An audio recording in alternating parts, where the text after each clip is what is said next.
Toyota just did something most automakers would never dare do with their best-selling product.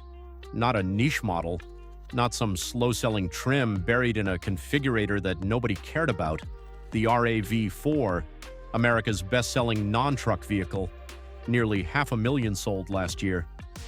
And Toyota looked at that success and decided the version millions of people had been buying for years, the plain gas model, needed to disappear. Gone. No base gasoline engine, no conventional powertrain, no fallback option for buyers who simply wanted the familiar version. If you walk into a Toyota dealership for a 2026 RAV4, you're buying a hybrid, or a plug-in hybrid. That's it. And that's what makes this such a fascinating move. Because depending on how you read it, this is either one of the smartest strategic decisions Toyota has made in years, or the kind of decision companies make when they've been winning for so long they start believing their customers will accept anything. Because let's be honest about what the RAV4 actually is. This isn't some enthusiast product where buyers obsess over spec sheets and argue about suspension geometry in forums at 2 a.m. This is America's default appliance SUV. School runs, airport pickups, Costco weekends, commutes, dog in the back, stroller in the cargo area. The reason the RAV4 dominates isn't because it excites people. It dominates because it removes uncertainty. People buy it because it works, because it holds value, because it's familiar, and because Toyota spent decades building trust with exactly this kind of buyer. And now Toyota has taken the safest mainstream vehicle in America and made a decision that, at least on paper, feels unusually bold. The 2026 RAV4 still rides on Toyota's TNGA architecture. This is not some ground-up engineering revolution, but commercially, this is a major shift. The standard powertrain is now Toyota's latest hybrid setup, built around the 2.5-liter A25A-F XS 4-cylinder and 5th-generation hybrid system, producing 226 horsepower in front-wheel drive form and 236 in all-wheel drive. The plug-in hybrid pushes that much further, with 324 combined horsepower and roughly 50 miles of electric range. What's missing is what matters. The old gas-only version started around $31,000. The new hybrid-only lineup starts at roughly $33,000. That may not sound catastrophic in today's market, but psychologically it changes the entire conversation, because Toyota didn't just improve efficiency, they raised the entry ticket. And more importantly, they remove choice. Now, before we call this arrogance, there's an uncomfortable reality here. Toyota may not have done this for emotional reasons at all. This may simply be cold math. Look at the trajectory. Toyota has been building hybrids for decades.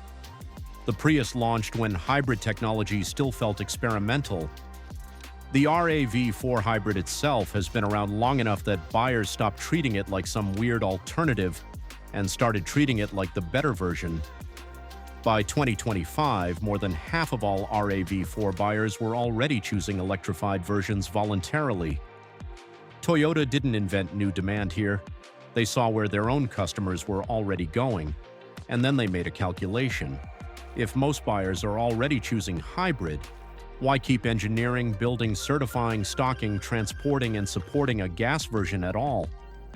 That's where this stops being a product story and starts becoming a business story. One powertrain family simplifies manufacturing, simplifies inventory, simplifies dealer allocation, improves fleet fuel economy, helps regulatory compliance. And because Toyota's hybrid architecture is now deeply mature, the risk is far lower than it would be for most competitors attempting the same move.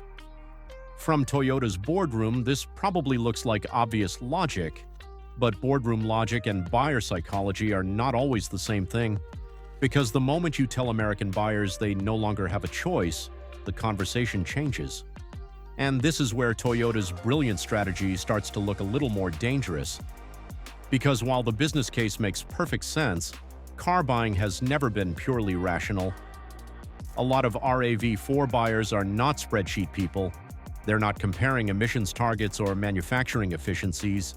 They're asking much simpler questions. How much does it cost? Will it last? And what happens if something expensive breaks? That's where Toyota may have created friction it didn't have before. Because even if the hybrid makes objective sense, plenty of buyers are going to react emotionally to one simple fact: they're paying more. The outgoing gas-only RAV4 LE sat around the low $31,000 mark. The new hybrid entry point is roughly $2,000 to $2,500 higher, depending on trim and market. That doesn't sound outrageous in isolation, but nobody buys cars in isolation. They buy them in the context of monthly payments, insurance, dealer markups, interest rates, and whatever else is happening in their personal finances. And suddenly that small price increase becomes very real, especially when average transaction prices in this segment are already creeping into territory that would have sounded absurd just a few years ago. That's the first problem. The second is psychological. Americans generally don't love being told what they can't have. Even buyers who were never planning to buy the gas version may still resent having the decision made for them. That matters more than some executives probably realize, because consumer resistance isn't always logical. Sometimes it's emotional. The same person who would have happily bought a hybrid if it was presented as the smarter option may react completely differently when it becomes the only option. And then there's the word that still scares a chunk of mainstream buyers: battery. Not because those fears are necessarily accurate, because they've been around for years. Hybrid battery replacement, high-voltage repairs, dealer-only servicing, expensive electronics, complicated drivetrains.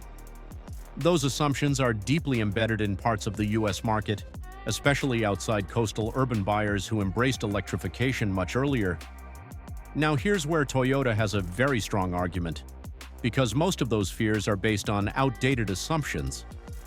Toyota hybrids are not some experimental first-generation technology being stress-tested on unsuspecting customers. This company has been refining hybrid systems for decades, and the mechanical reality is much less scary than people imagine. The 2026 RAV4 hybrid uses Toyota's well-established 2.5-liter 25A-FXS four-cylinder paired with the fifth-generation hybrid system. That matters because this isn't fresh, unproven hardware. This architecture has already accumulated serious real-world mileage across multiple Toyota products, and then there's the transmission, or more accurately, what people think is a transmission. Toyota's electronic CVT gets lumped into the same mental category as conventional CVTs, which is a mistake, because mechanically they're completely different animals.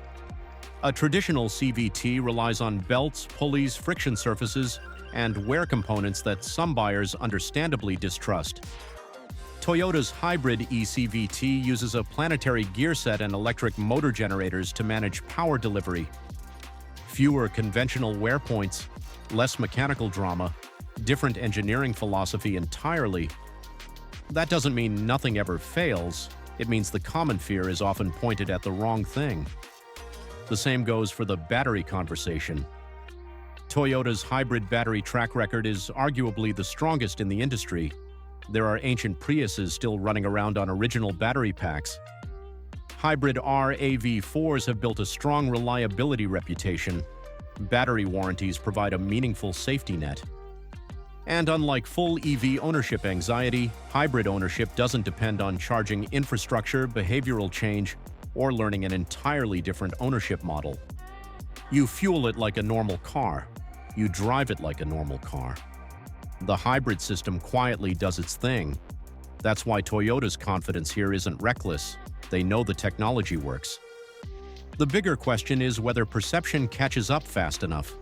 Because in car buying, technical reality and buyer emotion don't always move at the same speed, and that's exactly where Toyota's competitors may see an opening.